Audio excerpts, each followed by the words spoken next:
Hi, welcome to Coaching in a Cuppa, where we have conversations about coaching with other coaches.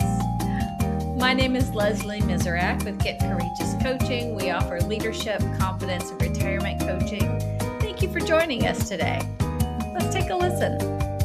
So today on Coaching in a Cuppa, I have with me Beth Levin. Beth Levin is with Joyous Again Coaching and Retreat. How you doing, Beth? I'm great. Thank you for having me. Oh my gosh, thank you for joining me. So, as I said, once we get started, we have to start off with what's in our cuppa. So, what's in your cup? So my cup, I would say it's a cup of resilience. I Um, love that. but today it's water. I think we all should just find a favorite cup and drink whatever we want out of it. But my favorite thing to drink is champagne or sparkling wine. So and I knew I liked you. Yeah, and this particular cup is meaningful because on my last retreat we were able to do some private viewings, and this one came from Dom Perignon, and we drank in their cellar. So I bought a commemorative gold cup, of course, to remember. Oh, well, that's fantastic. Well, I have iced tea in my happy everything cup. So, cheers, my friend. Cheers. Cheers.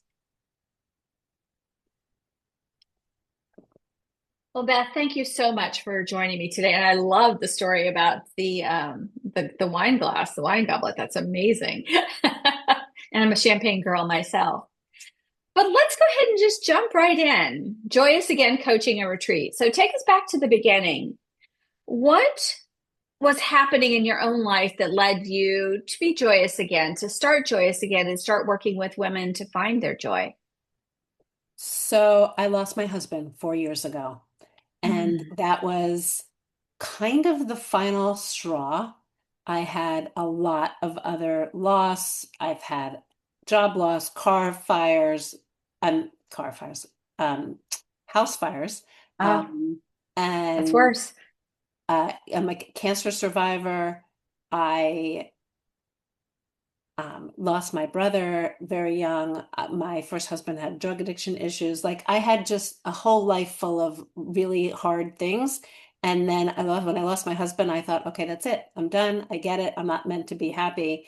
And then through that and being unhappy, and I thought, wait, I can't live like this. So it was really, I'm making a very long story short, but it was really an aha moment where I thought I saw a lot of other people, a lot of other widows who were 5 years out, 10 years out, and basically still like in this space where they were numb and miserable. And I thought, I can't be like that. That's just not me.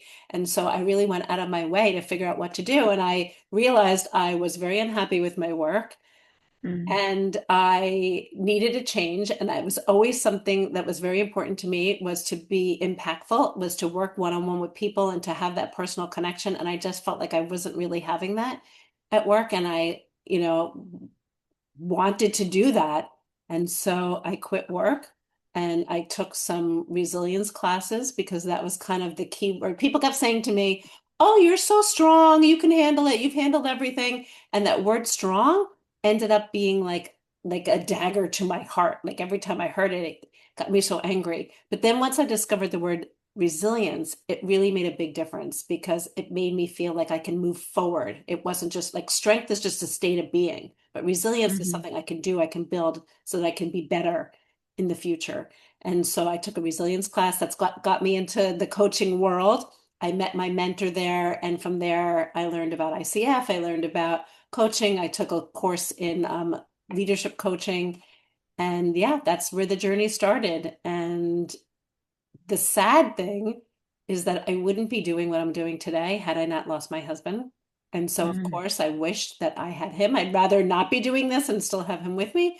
But knowing Sure. that he's still like kind of the wind beneath my wings, cheering me on, he would have been my biggest fan and supporting me in doing this. And I feel like I'm doing the best work I've ever done in my whole life. Oh my gosh, I have goosebumps just thinking about that. How does it feel saying that out loud? It's I was on my first retreat, or I was at the end of my very first retreat, and I was literally like, I couldn't, I almost was like frozen. And that was the thought that was in my head, was like, this is the best thing I've ever done in my life. And I have three amazing children too, and other good things in my life, but I was like, this is Sure. it. This is the best thing I've ever done. And to watch the transformation, and I had the goosebumps. I was almost like frozen, like I cannot believe this is my life, so it feels amazing. And I'm really proud. I'm really proud of myself, and I'm really proud of the women who trust me, like unbelievable. Like I give them more credit than I give myself, I think. Oh, they're doing the work. You're with them on the journey. That's huge. Because a lot of times I think people feel alone, even though they're surrounded by people sometimes. It can Absolutely. be lonely out there. So they had a partner, I like to say in crime, partner in time, whatever that is. So I went through your website, and when we first met, we talked about being joyous and awakening joy. And so your work is all about helping women feel joyous again. So what does joy look like for someone who has moved through that deepest part of grief? I think the first thing is even just to acknowledge that grief and joy can coexist. Hmm. I think we start to play a role based on what everyone's expectations are. Like we're supposed to either be the grieving widow and not be happy and things like that, and at the same time, often we're supposed to move on and be happy and it's enough time and get over it. And so there's this feeling of like, what am I supposed to do? I'm supposed to act a certain way in one group and act a different way in another group. And people also, a big part of it is that their whole identity has been lost. So their expectation for the future of retiring, of what their life was going to be, was all based on doing so with a partner. And when that ended, their whole identity of what their future was completely upended as well. So there's just this huge sense of who am I? How do I make everybody around me happy?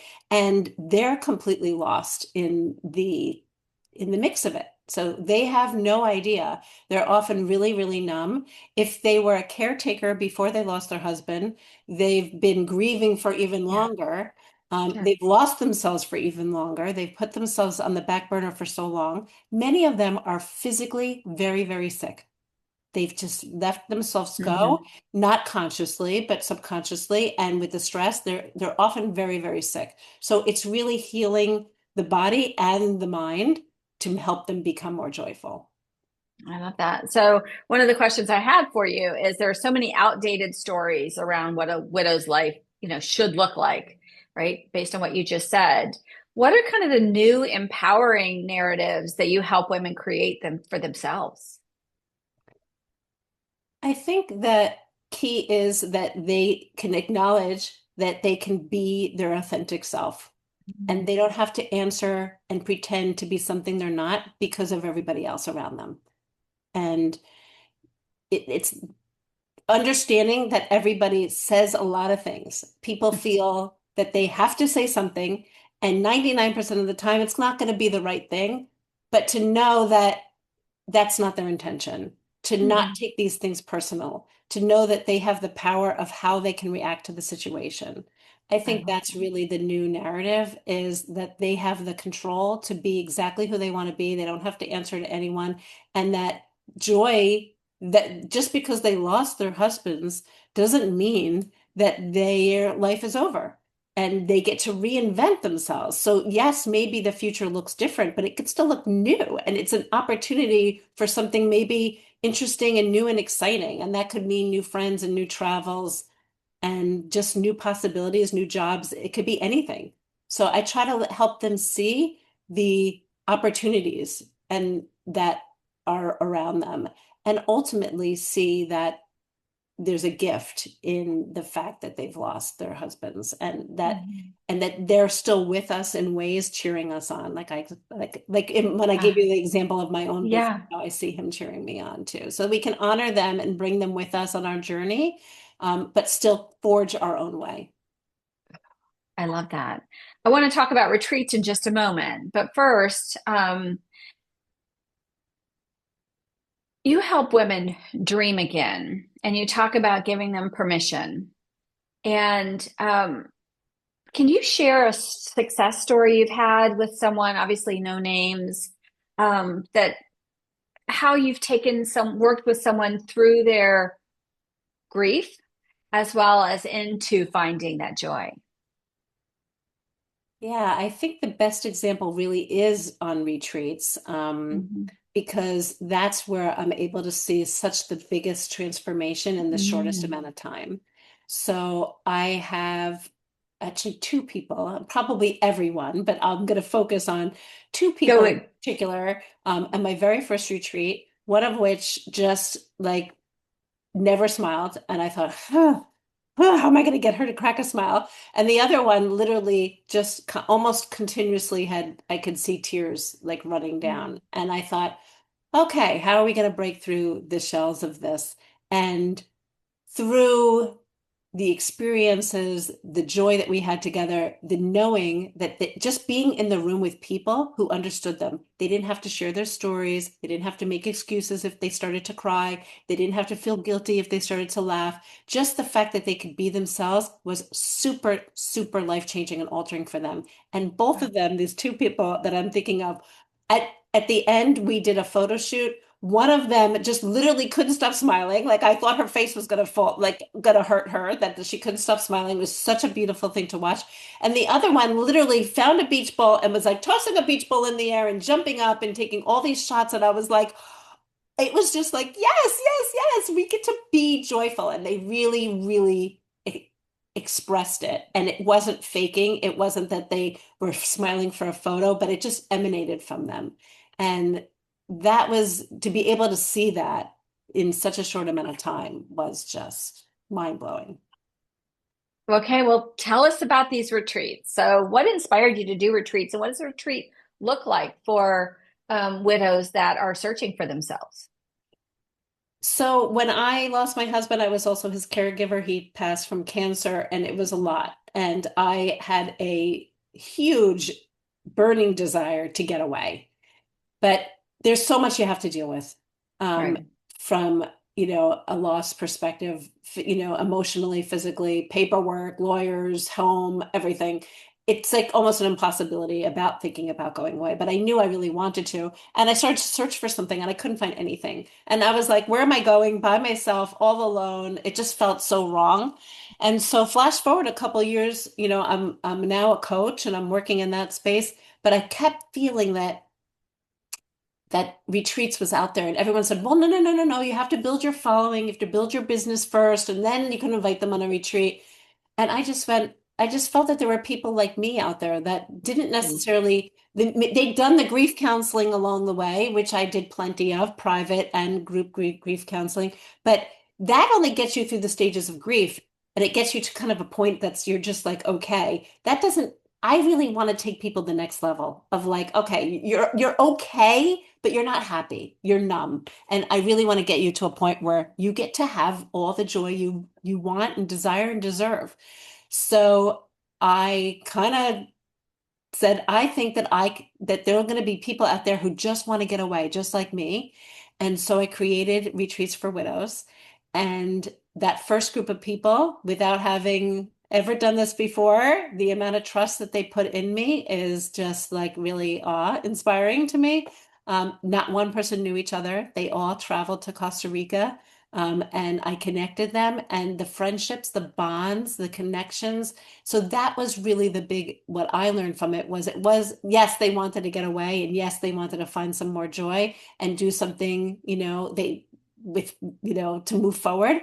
But they just deeply, deeply desired the connection. And most of these women I'm working with are on a little younger, so Mhm. most of them are in like their late 40s, 50s, early Okay. 60s. So most of them don't have a community of widows. Their friends are all couples. It's a couples world. They feel very lost and lonely. And so bringing them together and building this connection was just huge. And so I've really taken that piece that I only learned by doing the retreats into my coaching. So it's a big part of my coaching is to connect people and to give them that community. Oh, that's fantastic. So your programs create community, right? And what happens when widows are rebuilding their lives and they come together and start supporting each other, even beyond the retreat? What happens for them? Yeah, I mean, I can tell you some of the things that I've seen happen, like they're going out with so much more. confidence. They're getting things done. They're learning to do things they never thought that they could do. And I like to tell people sometimes, like, there are gender roles that are not necessarily by men and women, but we've just split them up. Like there are things that I Right. like to do, and there are things maybe your spouse likes to do, whether that's cooking or cleaning, whatever. And so that's a huge hole. And sometimes they're really specialized things that you think, I'm never going to be able to do that. And so some of them really take it by and learn and say, I want to learn how to do that. And I like to remind them that it would have been both ways. Like, had it been you who was lost, your husband would be suffering too and missing you in those ways too. So, not to feel like there was, I like to give them that perspective. But some of them go out and they find themselves the handyman they need to get stuff done, or they learn how to do it themselves, or they start. I have one person who like loved, is it Andrea Bocelli? Uh-huh. And she took a trip by herself to Italy and went on like a tour and saw him and met him. And she just had the courage to really go and start following her dreams. And it's really beautiful to watch them grow and to watch them see possibilities where they didn't see any possibilities before. I think had I asked them if they ever thought that they'd even think about being with another man, for example, or traveling on their own, or any one of those things, there would have been such a hard no. Like they would have like shocked, had such a visceral reaction to like, are you nuts? But I think since then, it's just I'm watching all of them do things, beautiful things, and many of them are getting together on their own and traveling to see each other, and that's beautiful too. And Mhm. that's the building the community part. And they wouldn't be able to do that. They wouldn't have each other if it wasn't for the work that they did with me first.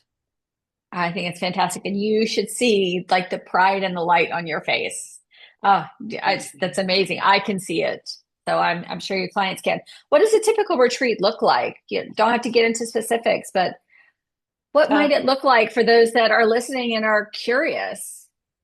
My retreats are not the typical yoga retreats where you're going to be sweating it out in the jungle. They are luxurious, they are pampering, they include massages and food that's cooked for you, and experiences like snorkeling and um, all sorts of fun, wine tasting, tastings at Veuve Clicquot. By the way, did you know Veuve in French is widow? Uh, So Veuve Clicquot, we did a private tour and tasting at Veuve Clicquot with my widows group. It was just absolutely magical, and we did it in their caverns where they hold all their champagne. So there's so many beautiful wow. experiences, but we also do some meaningful things too. I think the number one meaningful thing is the tree planting we did in Costa Rica, where everybody planted a tree, a fruit tree, in memory and honor of their husbands. We did some workshops around it Mm. about kind of thanking them, and always in a way to help them move forward. So like what are some of the things that you received from your husband that you want to thank them for, that you want to use, that you want to move forward with? And so we did this beautiful ceremonial tree planting, and everybody cried. And then, but yet then we came together and we could hear the monkeys in the woods howling in the distance, and we howled together, and then we did a short hike to a waterfall, and we submerged ourselves with, so it was like we left the tears behind, and we just had so much joy the rest of the day. It was like it was freeing. It was beautiful. So there's healing moments, but they are not deep grief retreats. I tell people that every Good. time. We are not going to be doing the deep grief work that you need to do with your counselor or your grief group. But it's for people who are ready to move it forward, who are ready to find their joy, who feel stuck and they're ready. But here's the interesting thing. I thought that they needed all the itinerary, and I would get on their Zoom calls. We get together in advance and they get to know each other on Zoom before we even meet in person. And I would start telling them the itinerary, and they're like, we don't care. Like, we know you're taking care of us. And I do. They have to fly to where we go, but once they land, I Hmm. take care of every detail, every transportation, every transfer, every activity, every meal. I take care of everything. So all they have to do is show up. And that in and of itself brings them so much peace. So they're all in. They are, like I said, I try to make them as luxurious as possible and pampering. but also with lots of free time for them to connect and just enjoy each other. That's amazing. And probably just even find time, quiet time for themselves. They probably Of course. don't necessarily get in a place that feels so super comfortable. But it feels like a place where you let women really thrive and find themselves. It feels very special. You also do one-on-one coaching, is that correct? I do one-on-one coaching, and then I do group coaching as well. Group coaching. Okay, fantastic. Well, I can't thank you enough for joining me today. How would you like for people to find you? I'd love for people to go to my website, because that's where you can find out everything about group coaching, about one-on-one coaching, as well as about retreats. You can get to my website at www.joyousagain.com or www.retreatsforwidows.com. So whichever is easiest for you to remember. And then from there you can navigate, and I have a retreat page, and you can see the ones that I'm currently booking for, or the big one everyone's waiting for is in Tuscany in October, and there's a wait list that they can get on, and that wait list is much larger than I have spots, but I'm booking for my next one in California right now, and I do have spots available, and would love, the right person. I always trust that the right people are coming my way. So it's never a hard sell. It's if this is your heart calling to you and you feel like we're a good fit, then I would love to welcome you to one of our retreats. And I promise you it will be life-changing. That's awesome. Well, I love that. I will make sure the links are on the webpage and the YouTube page so people can find you directly. And Beth Levin, thank you so much for joining me and telling me your story. So cheers, my friend. I look forward to future conversations with you. Cheers. So great to meet Cheers. you. Thank you for this opportunity. Thank you so much for joining us today for Coaching in a Cuppa. We hope you enjoyed this conversation. You can listen to other coaching conversations at getcourageous.com.